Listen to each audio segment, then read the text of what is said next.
Welcome to another edition of my Sunday Show, which is now played out worldwide twice a month. My aim is to interview people from experts in cancer to individuals touched by cancer, so that you, the listener, can cut through the confusion and hear quality information and usable tips to improve your personal odds of survival.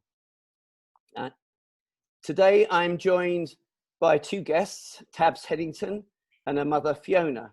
Tabs was diagnosed a few years ago with a very rare cancer, a synovial sarcoma. It's so rare I can't even say it. Welcome to the Sunday Show, you two.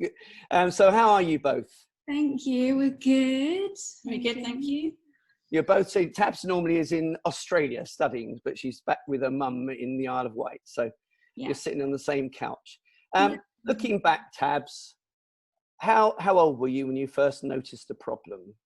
So it kind of all goes back to when I was 15, so I'm 22 now, and that was when I first noticed a problem. So yeah, it was very early on. And what was it, a little lump or something? Or what? I remember I was sat in the bath actually, and I noticed like this, almost like a trapped nerve kind of pain, and a little like lump about the size of a pinhead popped up. And I didn't really think much of it, so obviously I was 15 and I was like, oh, just felt like a pinched nerve or something. And then the lump went away and pain went away, and then about 3 months later the same tiny lump came back up, and it was in my upper thigh groin area. And yeah, so the lump came back up and it didn't have any pain this time. Again, I didn't really think much of it, and it just kind of kept growing and growing from there. At what point did you tell your mum?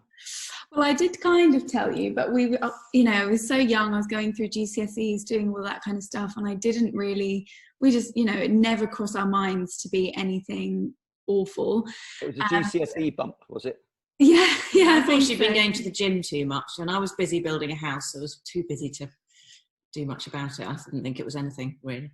Yeah, and it never caused me any pain. I didn't get any real symptoms or anything like that. So yeah, it wasn't until I was about 18 where it got significantly larger. But you could see it then, really, didn't you, in a bikini? Yeah. When I said, oh, actually, I think we'd better go and get this checked. So by 18, you got a bigger lump, but at what point did you think this is something serious? So it got really big, and I was like, right, we need to go and get it checked out. We never thought it was going to be anything awful. I thought it might just be like a hernia or something like that. So we went to the doctors, and we went through so many different departments in the hospital. They were completely baffled. I went through obviously the GP, and then we got to the general surgeons and all the different ones. And then they were kind of, they didn't really do a biopsy. They didn't think it was anything bad either. They said, no, don't worry, that can happen more in boys, that there's sort of channel in there that fills up with fluid or something. So it wasn't until they did the, they did decide to operate. So they said it needs to come out anyway. Yeah, because it was so big by this point, wasn't it? Yeah. So they were like, we're just going to take it out and then see what. How big was it at this point? It was 10 by 4. Centimetres. What, centimetres or millimetres? Yeah, centimetres, yeah. Centimetres, wow. Yeah, so it was a big one. What were your first thoughts when you saw a 10-centimetre lump, Fiona, in your daughter? Because it started off so small. I guess when you see something on you every single day, I think I was so young as well, I didn't really kind of comprehend what was going on really. I just kind of was hoping that it would just go away, but it was just getting worse and worse. So yeah, that's when we went and had it then taken out, and luckily we got put with an oncologist who was going to do the removal, because they were just going to put us under the general surgeon. So he did a good sweep out, had it removed, and then we didn't hear back from them for about 3.5 weeks, when they said, you know, you'll hear from us by the end of the week. And I got a bit of a phone call being like, can you come in tomorrow and bring someone with you? And we got worried. Well, that's right. That's the worst words you want to hear. Yeah. Yeah. Well, to be honest, I think you did, not so much me. But anyway, and then yeah, we got sat in the doctor's office, and we were kind of met by 3 very baffled doctors, and they were like, well, it is cancerous, but it's 1 in something million, isn't it? And like, we haven't really seen this before, and we're just running tests, and we've sent it to America, and I think Iraq, was it, or Hungary or something like that, and Paris. So in order to test it, the British doctors didn't even know what it was, so they had to send it to America. Yeah, and that's why it had taken so long. So you know, we were all a bit up in the air, but actually that was the biggest blessing, that they didn't really know what they were doing, because it really made us delve into our own research. And had a bit of time, didn't we? Yeah, and that's where we found you. So yeah. At what point did they actually say, I'm really sorry you've got cancer and it is a synovial sarcoma? Yeah, so when they called me in and said, bring someone with you, and we went in for an appointment, and they sat me down and said, well, I was with Mum at the time, and said, this is what we think it is, but we're not too sure. We're still, you know, checking, and it looks like you might need chemo. But it was kind of just like, it is a cancerous lump, but we don't know what to do from here. Like, that was their ultimatum, wasn't it? And so that's when we delved into our research, and then yeah, they kept us on, you know. So Mum was your buddy in all this. I always tell people they need a buddy. How important is having a buddy, do you think, when you're facing cancer? Oh, so important. We were talking about this last night, weren't we? I couldn't have done it alone. Like you were saying, you just need someone who can, you know, tell you to take this supplement and do all the things, because it's just, you're in a completely different mental state when you're going through it, aren't you? Yeah, I mean, also you were quite young, but I've seen it with older patients as well. You just need somebody there to say, right, you need to take this, this and this at this stage, because quite often they're not well enough to know what to take or to remember. And you just need someone to keep on your back, really, about taking all the extra supplements. This is doing the alternative treatments really on top. But also, I always say one of the most important roles of, if you like, the carer or buddy is to be positive. Because nurses come along and tell the patient, you know, be positive, dear. And I think it's one of the most stupid things they can say. But patients can't be positive all the time. But the carer or buddy can. Would you agree with that? Yeah, definitely. Sure. Yeah, I'm always positive. I'm always like, don't worry, we'll sort this out. We'll find something. It's okay. Always a solution. Yeah. But she was a good patient. She was really keen to try absolutely anything. And she'd take anything, try anything, which was great. And keep going at it. She's very determined. So I think we should tell listeners, at what point did you become a patient of mine, and you know, having a personal prescription? How did you find me, or you know, what happened? Yeah. So it was obviously after we were all a bit baffled, and we had that kind of waiting time between knowing what to do, and we were kind of scrambling around being like, gosh, what else can we do? And we were quite into natural health anyway before, and Mum was into homeopathy before and things like that. So we had that kind of way of thinking already. And it was a friend of yours, wasn't it, who had breast cancer herself? And I think she'd spoken to you. Yeah, and she was like, there's this guy, he's amazing, you need to book him for a call. So I think we booked him pretty much straight away. And I was so glad to find you, because I'd been looking online, and I almost didn't want to delve too deeply online and scare myself.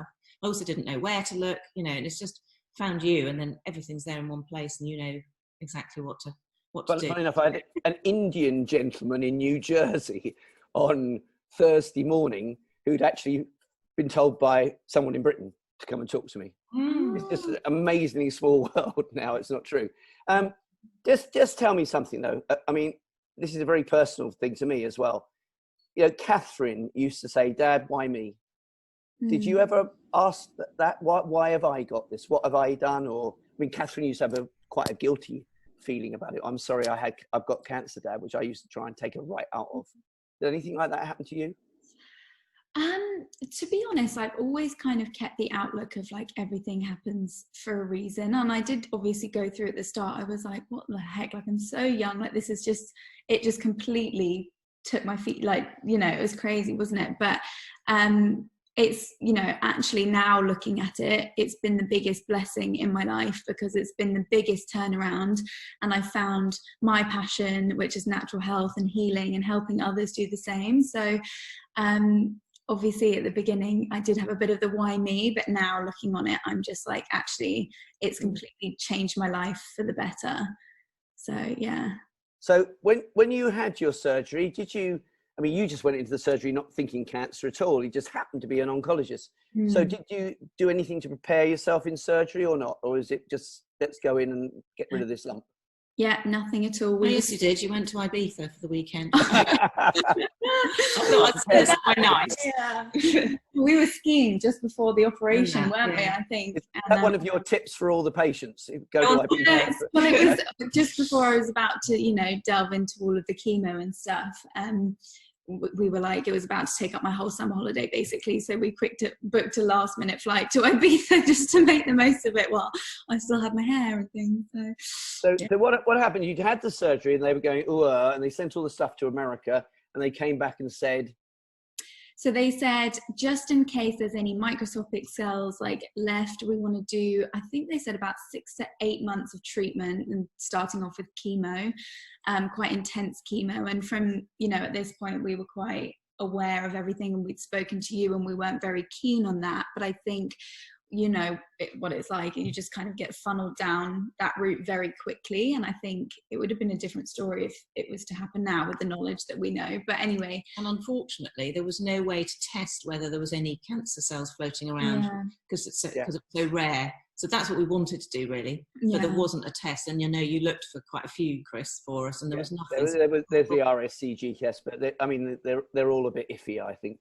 really. Yes, so we had thought, oh, well, perhaps we'll just have to do the chemo just in case. But I wish we hadn't, really. But I wish So now, before the chemo, I'm sure lots of people under the age of 40, 50 are worried about their fertility. What did you do?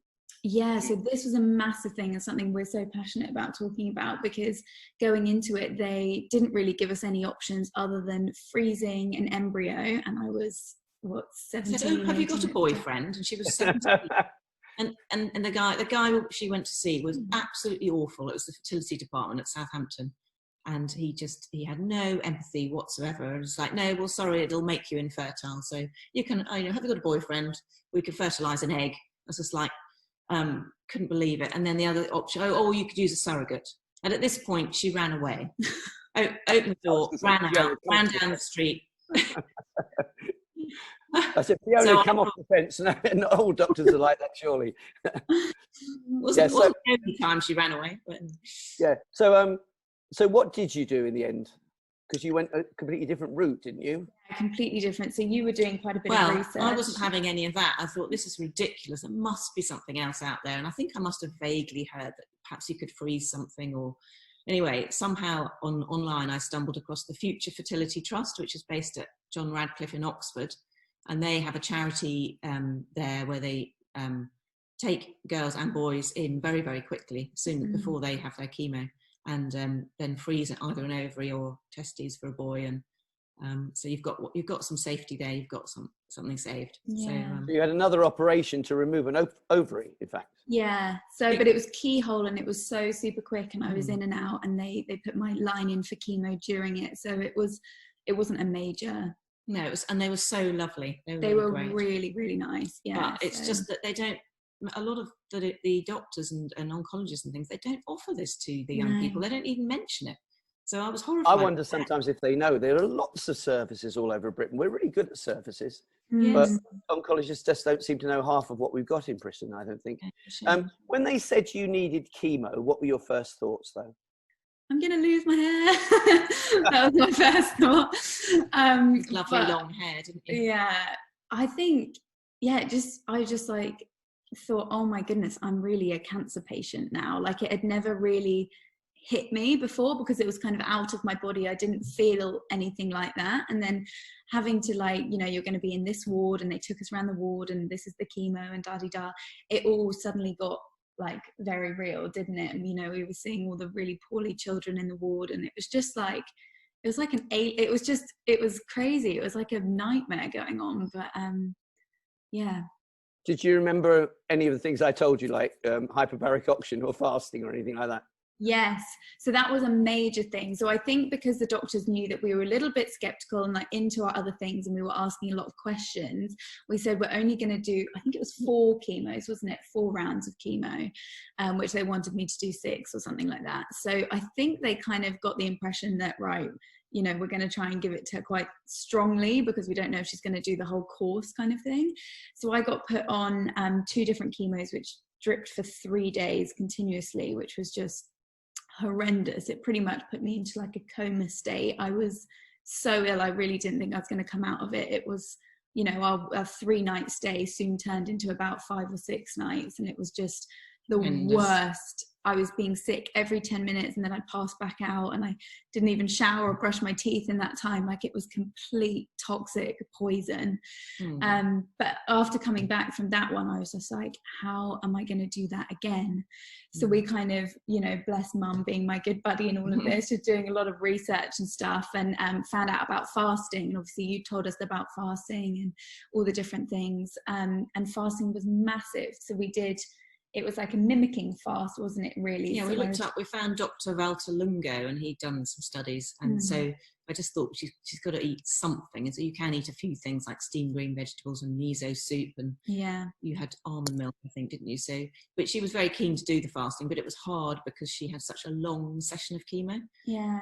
So she had to have to fast for 2 days before and then during. So that was 5 or 6 days, really. And suppose that's huge, because it's the opposite of what doctors and nurses want you to do in hospital. They want you to eat sticky buns and chocolate cake. Yes. And they were absolute fit, weren't they? Yeah, they sent in a nutritionist, and after she'd spoken to us, she never came back. She never came back, because I was questioning all of these things. And, you know, they were trying to put you in those sugary drinks through the tube. And we actually took my juicer into the hospital as well. We like rolled it in. It was a big Philips juicer, and they thought we were nuts. What amazes me is there's really strong science behind fasting. And Valter Lungo, the guy you're talking about, I mean, he's very clear. If you fast for 24 hours, your brain goes, oh dear, we're in trouble. And you produce sirtuin-1. And sirtuin-1 calms the healthy cells down. It puts them on standby, a bit like the television goes on standby. And it does no effect whatsoever on the cancer cells. And that takes about another 12, 18 hours. And so then the third day, you actually have your drugs come into you, and the drugs bypass the healthy cells. I mean, the healthy cells are all shut down. They're not feeding. And so there are more drugs available for the cancer cells. So it's win-win. You don't feel as lousy, and there are more drugs trying to kill your cancer cells. And you come out of it halfway through the fourth day. But for you, it must have been horrendous. Yeah, I mean, it obviously was still absolutely awful, but we noticed such a difference. I don't think I was even sick once. I mean, I still kind of, you know, went into the coma state and was feeling awful, but I didn't have such a bad taste in my mouth. It was a very quicker recovery. Didn't get any ulcers. Didn't get any ulcers. It was literally just like get through the chemo, and then I was pretty much good. So I could really notice my healthy cells kind of like shutting down. And so it was such a different experience. It was amazing. The doctors weren't even interested in that.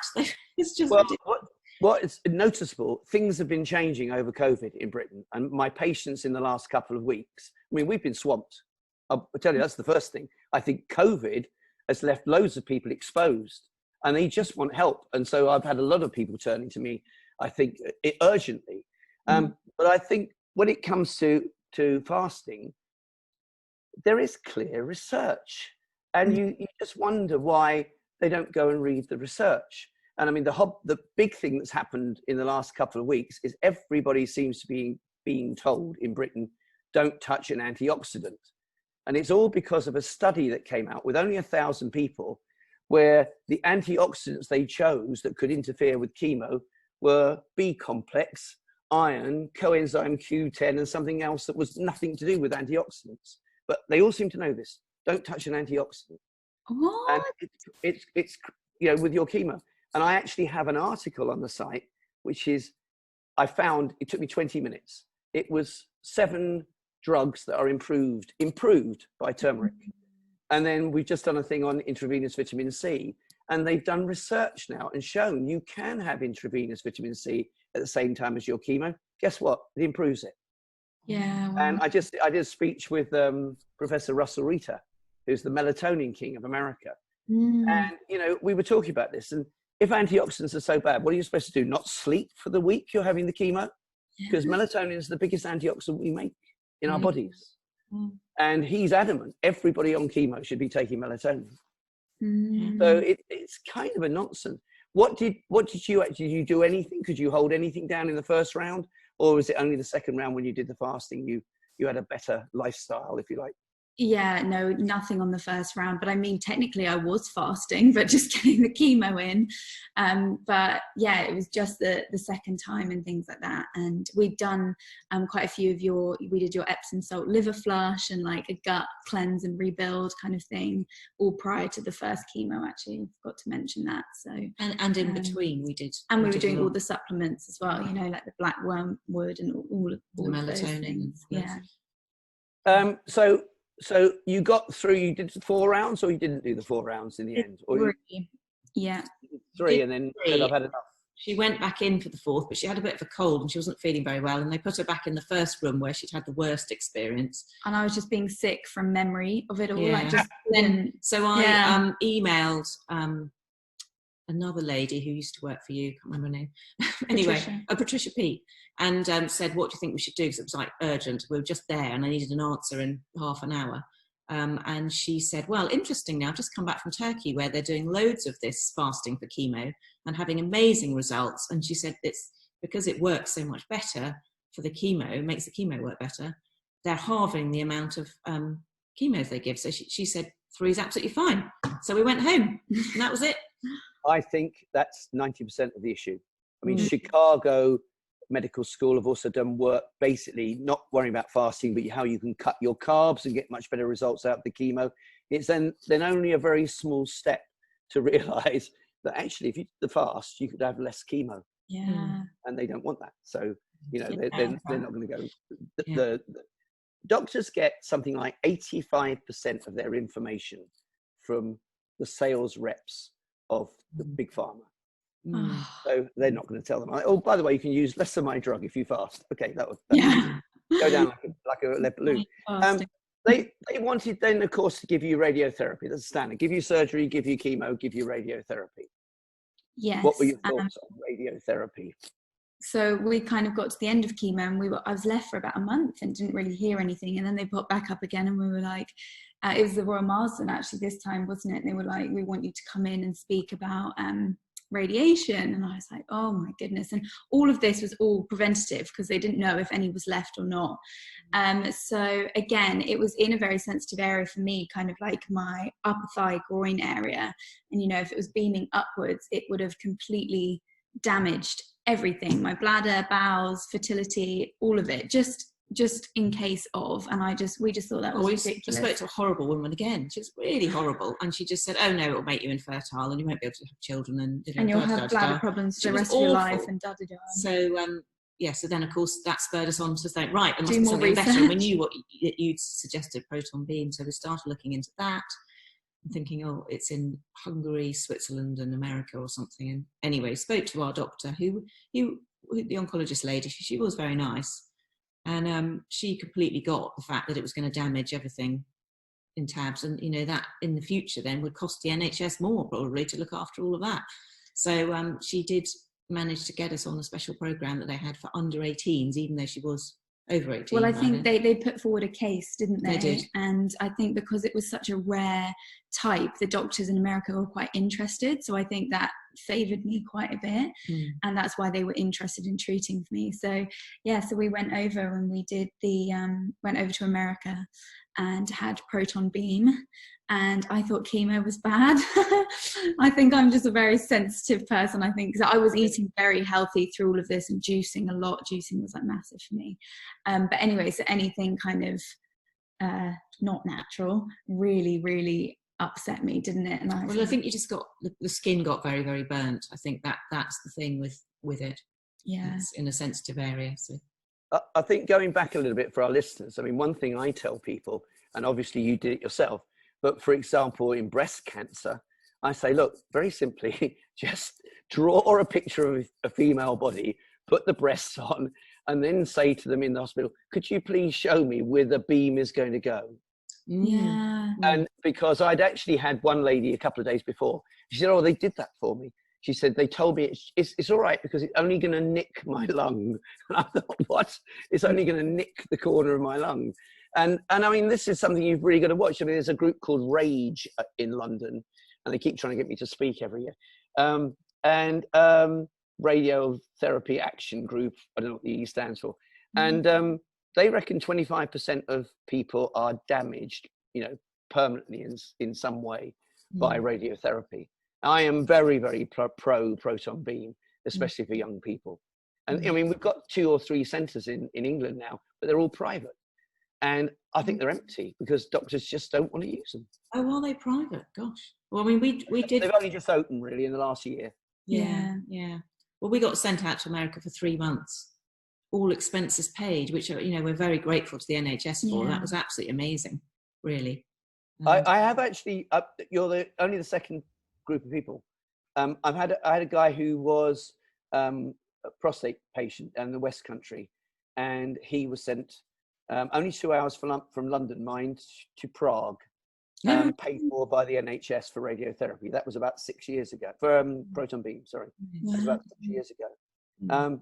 But I wrote an article about proton beam. I don't know, must have been 6 years ago. It's been going at MD Anderson since 2005. They invented it, and they had at that time done 15,000 patients. And Cancer Research wrote against me. Their blogger wrote against me because they just installed these whatever they call the radiation that goes around your head, and they were saying, this is wonderful stuff, but it cost them, I don't know, £6-8 million each, two centres in Britain. So they didn't want to lose the money, I guess. But for me, proton beam is much, much more sensible. I'm surprised you had the side effects because it's pulsed. They work out the distance to the tumour, and it kills nothing before the tumour and nothing after the tumour. It just kills the tumour. But so what did you get? You got burns, you said, and what else? Yeah, complete burns, skin burns, 3rd-degree burns. It was just horrendous. I was in a wheelchair, and then obviously I was just in so much pain that I was on every drug under the sun to try and stop the pain and then try and stop the nausea. So it was just like a really bad cycle. All the painkillers made you feel sick. So to start with, it was fine, and I think it was just quite a lot on a very sensitive bit of skin, and that was how many days was it? It was about 3 months. 5 times a week for nearly 3 months, I think. Really? So it was very intense. Well, they did say at the end, didn't they? That's the longest amount of treatment that we give people. She said that was actually the maximum. Make it a bit too much. What is flying through my head is if you're a patient in Britain, and it all comes from the top, there is best practice on every cancer. It seems to me that they were shooting in the dark with you because this is such a rare cancer. Would you say that or not? Yeah, completely. Yeah, and it was very big, so I think that's why she had such a lot of proton. It was a big area to get through. But yeah, I definitely think that, and I think even to this day, they don't really know the name of it. I think it was you that said, when it's things that they don't know, they call them something sarcoma or something like that. So yeah, it was a complete, I think it was a bit of like a trial and error, but in a way that was quite good for us because we could kind of niggle in and be like, no, don't want to do this, don't want to do that. So the proton beam was the last of your official treatments? Yes, it was. It was at the end of 2017 and finished that. And then I just had checkups since then, and they were very happy with my progress. I think, every time we'd go in, we'd bring them some book or article on the next, thing. We're telling them about diet and all of this. So they very much kind of trusted me, didn't they? And now they're just like, you can come in for a checkup when you want. And they're very much so, we're just here when you want us. They don't really get involved anymore. They always say how amazing she looks. They can't really believe how healthy she looks. They always say that right from the beginning. And you'd think that they would think, well, why is that? Maybe they do, but they can't say it. At the time you were having all this treatment, did you think ever, I'm going to beat this or I'm not going to beat this? What were the, you know what I mean? We were talking to Fiona Shaquilla Burns the other week about how the mind can heal you and so on. And she actually said at one point, she did a little test and she got 23 out of the 27 questions on her beliefs. Actually, it corresponded to her believing she was going to die. And actually she had to go and fix it. But how did you feel? Did you think this is horrendous, or did you think I'm going to beat this, I'm determined? What did you feel? Yeah, well, I think it was such a shock to start off with. And I never really, like I said earlier, never really felt like a cancer patient. So even from the get-go, when we first heard about it in that doctor's office, I was like, okay, I'm going to get over this. That was my mindset actually from the start. I never even thought about death. apart from when I was on my first chemo, I was like, oh gosh, this is the end. Jump to death, yeah. Yeah, that was it. Yeah. So actually, the whole time I kind of just trusted, and we have like a Christian faith as well. So I had my faith in God, and was trusting the plan. And I think just going along it with that mindset, and just, you know, trusting that you're taken care of and that everything's going to happen for a reason, and you just got to do your best. So yeah, luckily I was never in that awful mindset, and I've never had the mindset of, oh, is this going to return and da-di-da, like it. I just didn't let it eat me away like that mentally, whereas I know that's really hard for a lot of people as well. And we also think, we've been thinking about why it started and maybe how she got it. And when she was around 15, she got kicked very, very hard in the groin. And at that time, you did ask her actually, what were you like 3 years ago? And she was virtually anorexic. She didn't go outside. She was in a terrible mental state. Yeah. Her whole body was just in a terrible state. So we're thinking, if she did get an injury at that point in her groin, perhaps that the cells then went rogue because her body wasn't fixing them, and that could have been the start of it. Yeah. So I remember, perhaps you don't. I remember talking to you about what spreads cancer. And how, you know, the primary rule of thumb, the primary feeds off sugar, but as soon as the cancer gets into the lymph, it actually feeds off fat. And I started explaining about fatty liver, and the second I said those two words, fatty liver, you, aged whatever it was, 17, 18 at the time, and stick thin, went, I've got a fatty liver. And I was absolutely incredulous about this and said, how do you know that? And you said it was the team coach who told you or something. Is that right? Do I remember correctly? I think that was us, actually. I don't remember that. Oh, yeah, I don't know, but I think maybe you were telling us like signs and symptoms, and maybe it started to piece together, because we did work a lot on the liver. We did do the Epsom salts flush, so it could have been. Yeah, maybe. But, yeah. Yeah. I mean, blood fats, people with the highest levels of blood fat actually get more metastases and survive least. Doesn't matter what the cancer. Especially when it's an unknown cancer. We'll go with the basic, shall we? You can have high blood fats for lots of reasons, hereditary, you know, and so on, eat badly. But actually cancer makes its own blood fat. It can do. And in America, they think that 99% of people got a fatty liver, but I think it's about 35%. But I had a man, funny enough, 3-4 weeks ago with cancer, and he said, you've just explained to me why he's a vegan. He said, I've never had high blood fats in my life, and suddenly they shot through the roof. Yeah. And it's fatty liver can do it. Cancer wants you to be fatty in the blood because it's actually going to help it spread. That's it. Yeah. So as a mother, Fiona, did you find the need for emotional support for yourself, or yeah, well, I did have lots of prayer support from my church and friends, you know, praying for us. So that was just brilliant. I mean, that really carried us through, and I think it guided us as to what to do as well. Probably guided us to find you and find the fasting and all that sort of thing. So I did feel really supported with that. Yeah. And friends and family, and you know, so yeah, it was okay. At what point did I mentioned the word vegan just now? You are vegan now, aren't you? Yeah. Yeah. So that's no meat, no fish. What about eggs and dairy? No, I mean, like I kind of like to call myself plant-based, so I'm like mostly vegan, but you know, if I really fancied like an egg, if we had chickens in the garden or something like that, then I wouldn't, you know, be like completely anti it. And sometimes I do go through and I'm like, oh, I really crave an egg, and I will have one, but in my general diet, 99%. You wouldn't eat a piece of fish. I would if it was, you know, wild Atlantic core, organic, all of that kind of stuff. But I don't really feel the urge for it, really. But yeah, it was just before we were kind of in limbo, and they were sending us through the different departments before my operation, where I kind of like had intuitively just cut out meat, hadn't I? And I was pretty much vegan already. I think I was just having fish and maybe eggs occasionally. And then I just went overnight vegan pretty much. And I think they were so surprised that the size of the tumor hadn't spread.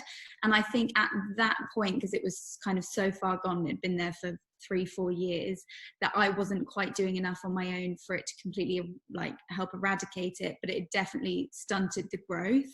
And you ate a lot of broccoli. I remember you were craving broccoli. You wanted it every day. Yeah. So, and I know that's very anti-cancer. So perhaps that did help. I feel like I think it happens to people. Yeah. I had a chap 2 weeks ago who said, I said, you know, you're a vegan or whatever. He said, I don't eat anything with a soul. I thought it was a really interesting answer. I thought, great definition, because you know, you get people not quite sure of what a vegan is. But you're saying you kind of went that way naturally. You didn't do it because of the science or anything like that. Well, it was before all of that, and then I started to really kind of get into the science of it and becoming more of a healthier vegan, rather than, you know, the fake burgers, the fake cheeses, and more of like a whole food, plant-based diet. And I really think juicing was such a massive thing for me, because I've never been the person that sat down and had a massive salad. Like, I'd much prefer like a curry or a warming dish or something like that. So I was juicing about twice a day, like big like glasses of juice, of organic kale, spinach. Was trying not to do any sugar. I remember we were talking about that, like trying to stomach it with just a tiny bit of apple if I could squeeze it in. But that was massive. I really think that was my medicine through all of that. It was just, incredible. And I was really craving it again, wasn't I? It's very interesting. I had a chap who, just to back you up, you get articles in the Daily Mail that says all this juicing for cancer patients is rubbish. And this guy was 72, and he came to me, and I'm always saying this, you know, the NHS or doctors say that everybody's 98, 99 or 100 for oxygen. And he was 87 oxygen, and he couldn't do any exercise because he damaged his knee. He couldn't do hyperbaric oxygen because he damaged a lung.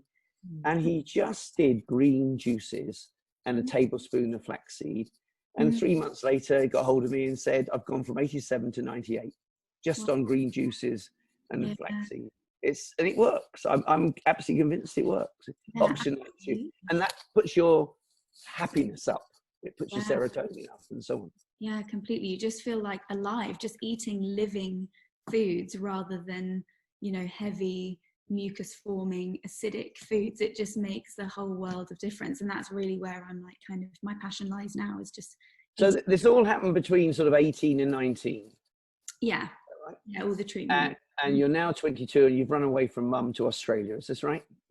Yes. And what made you go there? What was the decision to go there? Yeah, so I kind of had documented my whole story online, and I got a bit of a following, and you know, people were asking me lots of questions, and I never felt quite qualified enough to answer all the questions, especially talking about cancer and things like that. I'd always point them towards you, and I was just like, wow, I would really love to know this knowledge myself.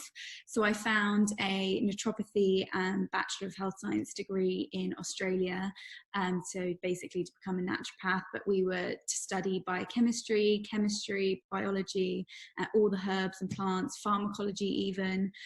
So it just fitted exactly what I wanted to know. I never really thought I was going to go to uni actually, but it's been the biggest blessing. And now, so I'm in my first year studying that at the moment.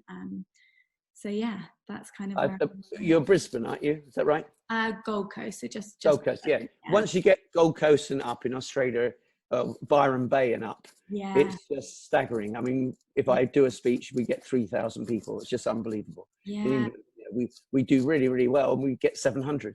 It's just so much more interested in doing natural things. Yeah, well, they didn't even have this degree in the UK. That's basically why I went over there. And that, you know, everyone out there will go to a naturopath before they see a doctor. That's just like how it is out there. So yeah, I really wanted to be, you know, where it was most popular and stuff. Yeah, my guy last week in America had found an integrative doctor. We've only got 3 or 4 in Britain. Well, I know that's the problem. It's sad. I mean, you know, but that's a different story. So what's next, you think? Well, so I'd love to finish the degree and open up my own kind of practice, but just to be for like whole health. So lifestyle, diet, spiritual aspects, mental aspects, all of it. And just kind of being there, you know, in person for someone who's right at the beginning. You know, it's a whole minefield of knowledge. It can be so overwhelming, and just being able to actually sit through and support someone through that journey whilst having that knowledge, a bit like how you know, mum did with me, and just being able to be a friend and know the science and everything like that. And I think actually something that really stood out for us was how well you knew like the biochemistry of why this supplement would help this. And it was just like, that was like, wow, you've really got to know that complete underlying level knowledge. So yeah, that was a big inspiration. So you're not even, it doesn't even cross your mind whether you've beaten this or it's all gone away or not? I think it's, yeah, I think I don't really think that way anymore. But yeah, I think I've completely beaten it, and hopefully that's that forever. So yeah. So do I. I think you've totally beaten it as well. Yeah. Looking back then on the whole experience, yeah, given what you did, would you have changed anything now? To be honest, no. I think it all happens perfectly. I would, well, actually, in saying that, in knowing the knowledge that I probably know now, I probably wouldn't have gone down such a conventional route. But then again, I think that's a big part of like my story and things. But I probably wouldn't have done the chemo. And I would have really tried to completely eradicate it naturally before, because I obviously had time and it was growing for such a long time.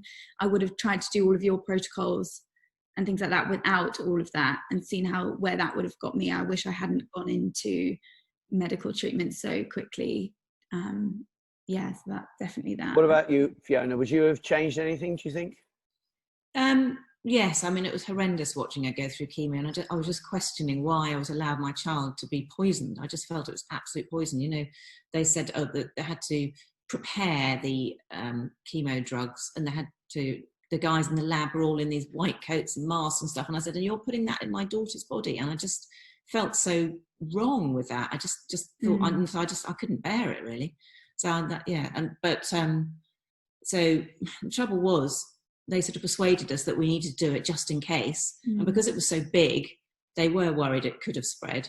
And there was no way to test it. That was the problem. If there'd been a way to test it, then we wouldn't have bothered. Yeah, but a lot of tumours like that get encapsulated. The body, it's like almost like when you get what do you call it, a pinprick or something, you know what I mean, a piece of wood, a splinter in you. The body builds a unit around the outside and protects you from it. So I'm not too sure it will have spread, even if it. I don't think it did, because they thought it would spread to the lungs. That's the only place that they ever look. So they do chest X-rays for her. But yeah. What tips then? Come on, Fiona and Tabs. What tips do you have for any other young person facing a cancer diagnosis? Well, certainly look into the fertility thing, because they probably won't tell you about that, and that's very important. To just question everything. Change your diet and lifestyle. Change your diet, change your lifestyle, eat, high vibrational living foods, all the superfoods. Try and fill your life with as much happiness as you can. And really just don't take everything from the doctors as this is exactly what I'm going to do. Speak to you. Yes, oh my goodness, so important. Sounding board. The sounding board. Mum's the researcher. I just become the sounding board. Yes. All right. Look, thank you very, very, very much for the last 45 minutes. It's been really great having you on, and I hope you have a lovely life and you become the naturopath and you help others in your journey. Yeah, we're very grateful to you too, Chris. So grateful to you. Yeah. Thank you. It's all right. It's my pleasure. My pleasure. Thank you so much, guys. Thank you. Thank you. Bye. Bye.